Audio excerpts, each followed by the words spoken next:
जैसा कि हमने सेशन का नाम रखा था और this is the moment of India. सबसे पहले तो मैं आपसे यही जानना चाहूँगा कि 2014 से और अब हम 2023 में आ गए, एक नई व्यवस्था आप लेकर आए। जब आप सत्ता में आए, आपकी विचारधारा अलग थी।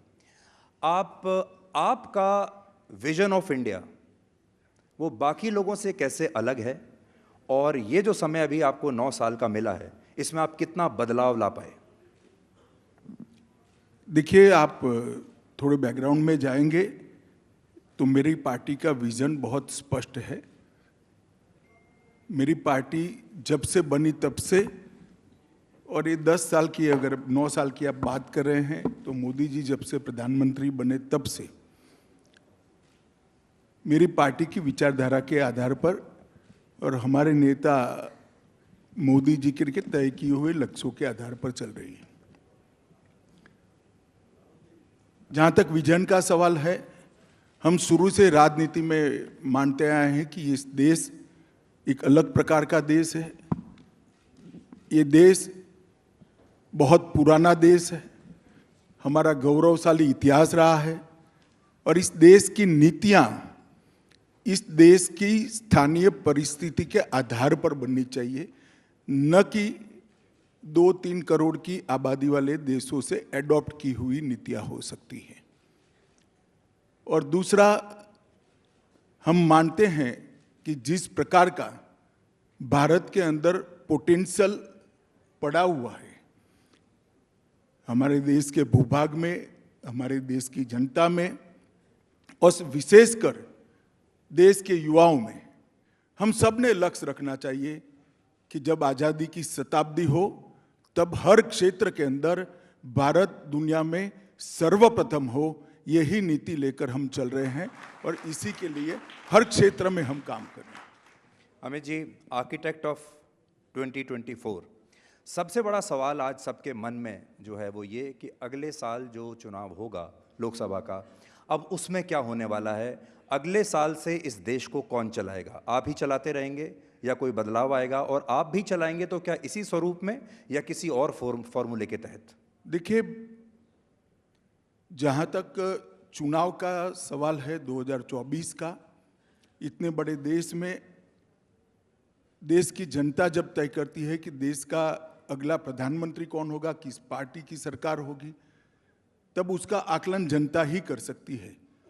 परंतु मैं देश के हर हिस्से में जाता हूं और मैं मानता भी हूं और प्रयास भी करता हूं कि मेरा घनिष्ठ संपर्क जनता के साथ रहना चाहिए। मैं जनता की नब्ज को टटोल कर आपको एक बात आपकी चैनल के माध्यम से सबको बताना चाहता हूं कि आने वाले चुनाव में फिर से एक बार पूर्ण बहुमत के साथ भारतीय जनता पार्टी की सरकार बनने वाली है और मोदी जी तीसरी टर्म के लिए प्रधानमंत्री बनने वाले हैं।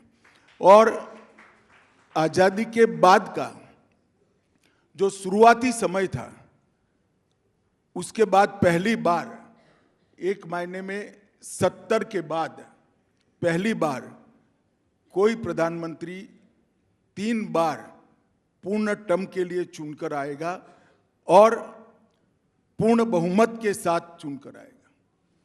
जैसा आपने कहा, अगर जो आप कह रहे हैं सही हो जाता है तो ये प्रधानमंत्री मोदी आप का सही मानकर चलिए, आगे का सवाल पूछो। 3 टर्म लगातार बैक टू बैक प्रधानमंत्री मोदी को मिलेंगे, आपको मिलेंगे। इससे पहले जब हम देश के राजनीतिक इतिहास पर नज़र डालते हैं तो नेहरू एरा और इंदिरा गांधी का एरा, इन दो को हम एक बेंचमार्किंग हमारे देश में हो गई है कि नेहरू के समय में ये होता था और इंदिरा गांधी के समय में ये होता था।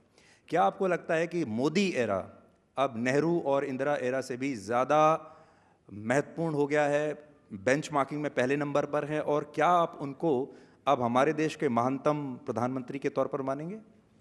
देखिए, सभी ने अपने अपने समय में अच्छा काम करने का प्रयास किया है, अपनी अपनी समझ के हिसाब से, अपनी अपनी शक्ति के हिसाब से और अपने अपने समय के हिसाब से, क्योंकि हर समय में अलग अलग चुनौतियां होती है, हर व्यक्ति की अलग प्रकार की क्षमताएं होती है, हर व्यक्ति का अलग प्रकार का विजन होता है, मगर सब ने अच्छा प्रयास किया है, ऐसा मैं तो कम से कम मानता हूँ। जहाँ तक मोदी जी का सवाल है, मोदी जी ने भारत के लोगों के अंदर महत्वाकांक्षा को जीवित करने का काम किया है। देश के 60 करोड़ लोग जो कभी स्वप्न नहीं देख पाते थे, वो गरीब लोगों के मन में स्वप्न देखने की आशा का संचार करने का काम नरेंद्र मोदी जी ने किया है। और नरेंद्र मोदी जी ने हर भारतीय के मन में आज ये सपना निश्चित रूप से खड़ा किया है कि जब आज़ादी की शताब्दी मनाई जाएगी, समग्र विश्व के अंदर भारत सर्वप्रथम होगा और भारत दुनिया में हर क्षेत्र में नेतृत्व कर रहा होगा।